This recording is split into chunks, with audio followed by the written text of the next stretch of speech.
Hi friends, welcome to all. और आप सभी का मेरे यूट्यूब चैनल पे स्वागत है गाइस। तो आज का जो वीडियो है वो टंग के पैपिला से रिलेटेड है कि टंग के जो पैपिला हैं वो इनलार्ज क्यों हो जाते हैं।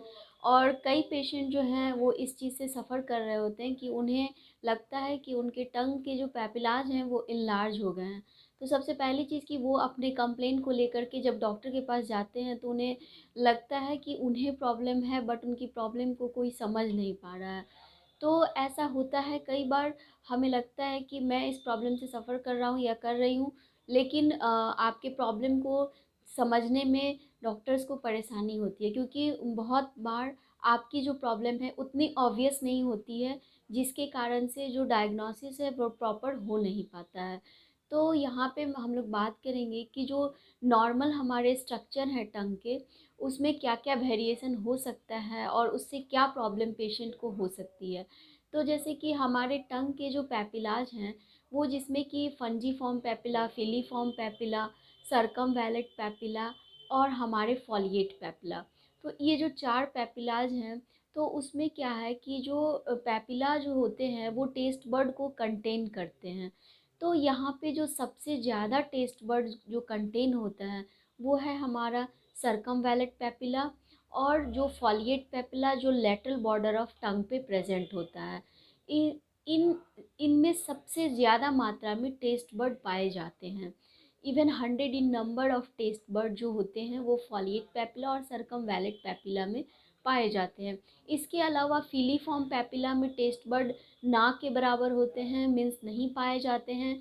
और जो फंजीफॉर्म पैपिला है उसमें भी 2 या 3 टेस्ट बर्ड होते हैं।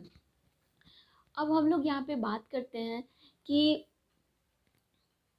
जो हमारे पैपिलाज हैं वो इनलार्ज क्यों होते हैं। तो किसी भी प्रकार के इन्फेक्शन से, आइदर वो वायरल इन्फेक्शन हो या फंगल इन्फेक्शन हो, जो टंग के पैपिला हैं वो इनलार्ज हो सकते हैं, या फिर यूँ कहें कि उनका लॉस भी हो सकता है। तो कई बार जब टंग के पैपिला का लॉस होता है तो वहाँ पे स्वेलिंग प्रेजेंट होती है, और स्वेलिंग के कारण पेशेंट को वहाँ पे डिस्कम्फर्ट महसूस होता है। अब ये स्वेलिंग किस प्रकार दिखेंगी, तो ये स्वेलिंग कुछ लाइंस में बने होंगे, जैसा कि मैं फ़ोटो दिखला रही हूँ यहाँ पे। तो यहाँ पे जो ये वाइट वाइट लाइंस है, जो इन्फ्लामेशन है, वो जो है due to loss of papilla और due to any kind of infection जो है इनका लॉस हुआ है। तो इसमें जैसे कि वायरल का भी रोल हो सकता है, वायरस के कारण भी कोई वायरल इन्फेक्शन हो, या फिर कोई फंगल इन्फेक्शन हो, या फिर कुछ ऐसे पेशेंट जो लोग स्मोकिंग करते हैं तो उनमें भी जो होते हैं टंग पैपिला का लॉस हो जाता है। तो ऐसे चीज़ों को आपको आइडेंटिफाई करना है कि हमारे जो अभी कोई जो आपके फ़ीवर की हिस्ट्री रही हो, या फिर पेशेंट जो स्मोकिंग करते हों, तो यहाँ पे इन सब चीज़ों को रूल आउट करना होता है। और अभी हम लोग बात करेंगे कि फॉलिएट पैपिला, जो कि सबसे ज़्यादा पेशेंट का कंप्लेन होता है। पेशेंट बार बार मिरर में इसको देखते हैं कि ये इनलार्ज है, और उनको कई बार इसमें इम्पिंजिंग सेंसेशन होता है, मीन्स चुभन भी महसूस होता है।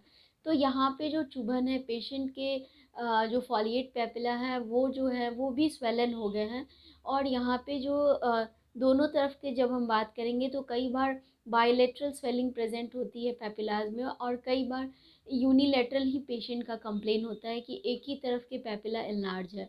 तो ऐसे कंडीशन में भी जो ये रिलेटेड हो सकते हैं किसी भी प्रकार के वायरल, फंगल, और जो आपकी हिस्ट्री की हैबिट अगर है, हैबिट की जो हिस्ट्री है, तो उससे रिलेटेड ये हो सकते हैं। तो यहाँ पे जो पैपिलाज हैं उसमें एक और ख़ास चीज़ है कि कई बार जो लॉस ऑफ जो पैपिला होते हैं या लॉस ऑफ टेस्ट बर्ड हो जाता है, तो इसके पीछे न्यूट्रिशनल डेफिशिएंसी भी होता है, जिसमें कि कई बार पेशेंट जो होते हैं बी कॉम्प्लेक्स ले रहे होते हैं, फिर भी उन्हें आराम नहीं होता है। तो यहाँ पे जो है हो सकता है कि जो पेशेंट बी कॉम्प्लेक्स ले रहे हो उन्हें और एडिशनल मेडिसिन की रिक्वायरमेंट हो, क्योंकि कई बार मैंने आपको बताया जो इटियोलॉजी है सिर्फ एक फैक्टर पे डिपेंड नहीं करता है। किसी भी बीमारी के लिए मल्टीपल फैक्टर होते हैं। कई बार वो हैबिट से एसोसिएटेड होता है, तो कई बार वायरल या फंगल हो सकता है, और कई बार न्यूट्रिशनल डेफिशिएंसी भी इसके कारण हो सकते हैं। मीन्स अगर आपको प्रॉब्लम है तो वो प्रॉब्लम सच में रूल आउट होना चाहिए, क्योंकि किसी भी पेशेंट का कंप्लेन जो है वो यूं ही नहीं होता है। तो इस वीडियो के बनाने के लिए यही पर्पस था गाइज़, कि जो भी पेशेंट हैं, जो सफ़रर हैं इस चीज़ से, कि उन्हें लगता है कि उनके पेपिलाज इनलार्ज हैं और आपकी बात को लोग समझ नहीं पा रहे हैं, प्लस वो मल्टीविटामिन की गोलियां भी ले रहे हैं, फिर भी उनकी प्रॉब्लम कंटिन्यू बनी हुई है। तो इस प्रकार के प्रॉब्लम को हम लोग रूल आउट कर सकते हैं, और उसके बाद जब हम एक बार रूल आउट कर लेते हैं, फिर जो हम लोग ट्रीटमेंट प्लान करते हैं, तो वो उसकी जो डायरेक्शन होती है वो सही दिशा में अप्रोच हमारा होता है। तो यहाँ पे ये ज़रूरी है आप लोगों को जानना कि पहली चीज़ कि अगर आपको enlargement ऑफ पेपिला लगता है, तो आप अपने निकटवर्ती डॉक्टर से ज़रूर मिलें। खुद से मिरर बार बार देखने से प्रॉब्लम सॉर्ट आउट नहीं होगी।